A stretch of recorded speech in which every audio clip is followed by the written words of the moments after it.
Buenos días.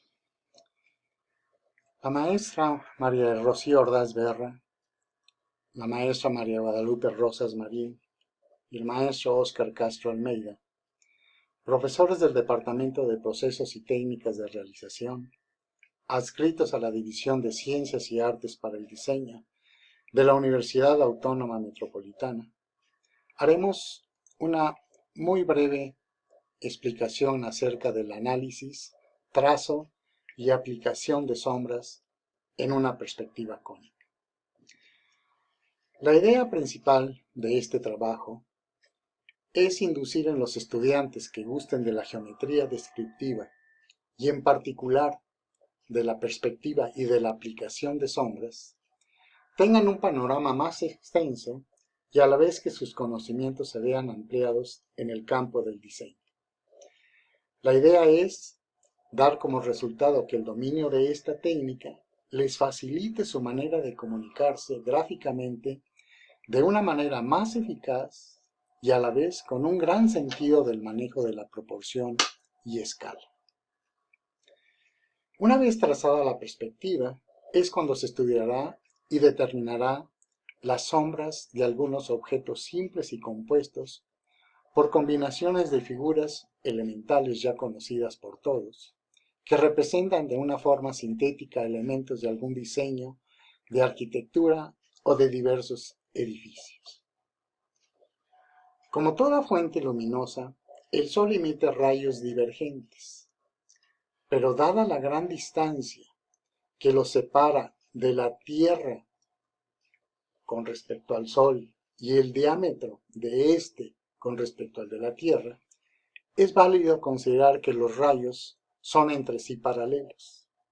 Y como todo sistema de rectas paralelas, tienen un punto común de fuga en la perspectiva, y en los trazos de sombras propias y proyectadas deberá tomarse en cuenta la posición de este punto de concurrencia como base de referencia.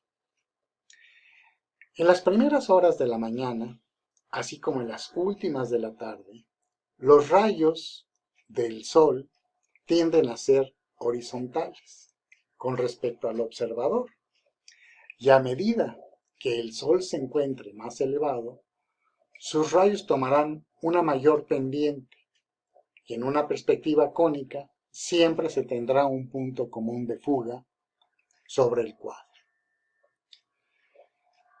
Analizaremos el Sol real. Cuando el Sol se encuentra de frente al observador, se le llama Sol real. En esta posición el observador no podrá ver su sombra. En el caso de tener Sol real, el punto de fuga de los rayos se encuentra por encima del horizonte y las proyecciones de estos rayos sobre un plano horizontal concurren en un punto sobre la línea de horizonte, en referencia con el punto de concurrencia de los rayos del espacio. En el caso de que el Sol ahora se encuentre a espaldas del observador, se le llama Sol virtual.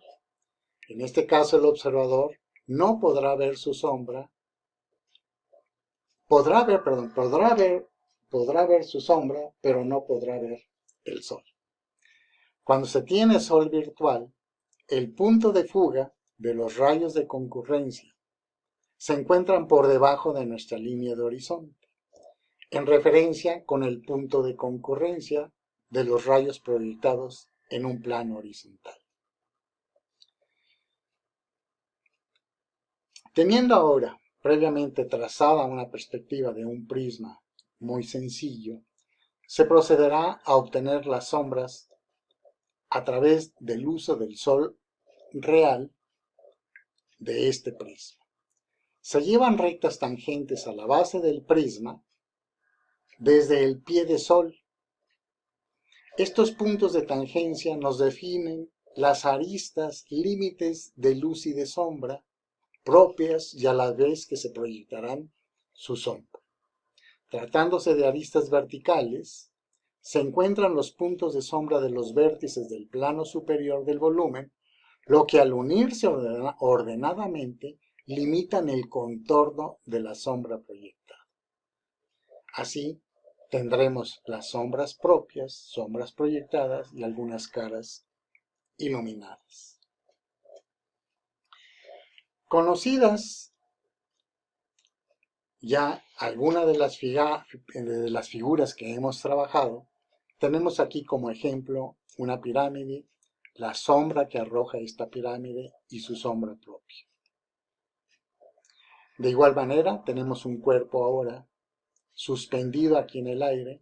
Nos auxiliamos de su terreno descendido o de la proyección en el horizontal y utilizando las sombras a través del sol virtual, procedemos a sacar sus sombras, enviando del pie de sol a la proyección en el horizontal con respecto a las aristas y del sol virtual a la parte superior.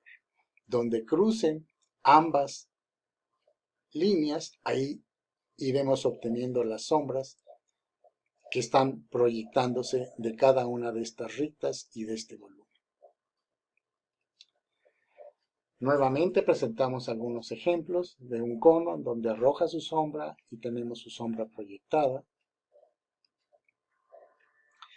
Un ejemplo de una figura compuesta en donde tenemos un plano frontal con respecto a estos prismas empotrados en ese plano.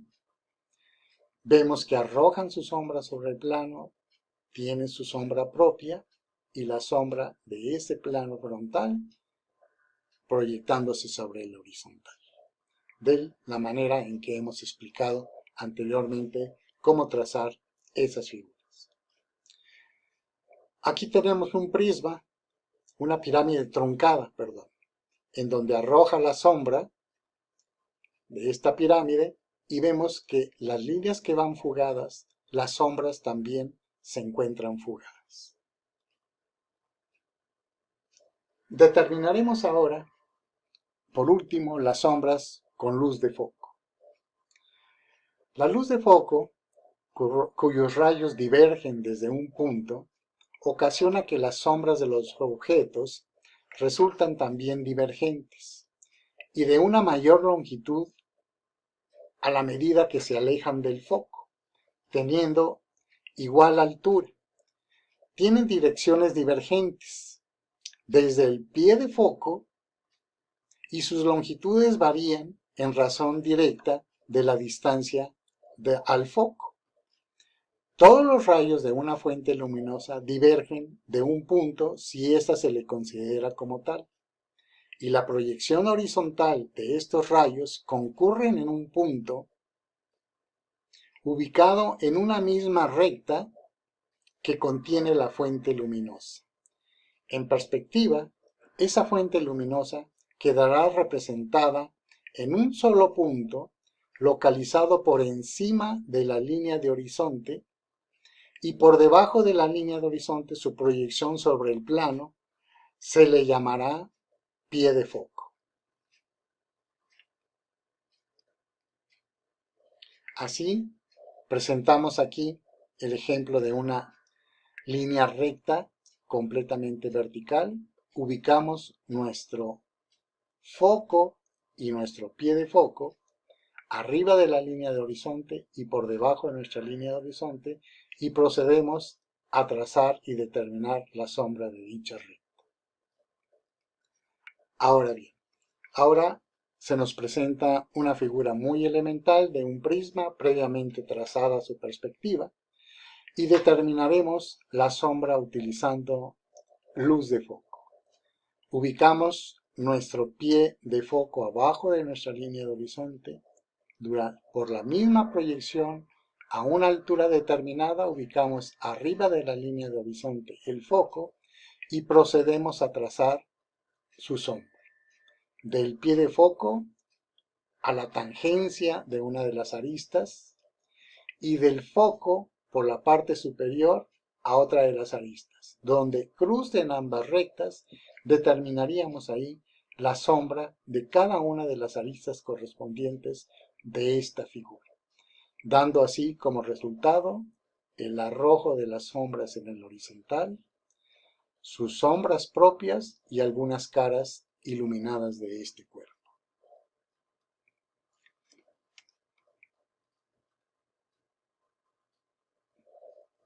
Bien, para concluir, cada uno de estos ejercicios, sencillos, con algunas ciertas combinaciones, con grados de complejidad, incluye las experiencias de los anteriores y de las otras proposiciones que se han analizado. El análisis que se describe enuncia principios muy generales que se ejemplificarán con un caso y por muy amplio que éste sea, no se puede mostrar toda la gran gama de posibles variaciones que se podrían tener. Quien guste de la geometría más que reproducir trazos, deberá observar lo que es característico del problema, a manera de poder aplicar el conocimiento adquirido en algún curso de la geometría descriptiva o durante su formación a los casos que en un número indeterminado se les podrá presentar en un futuro. Muy bien, muchas gracias y buenos días.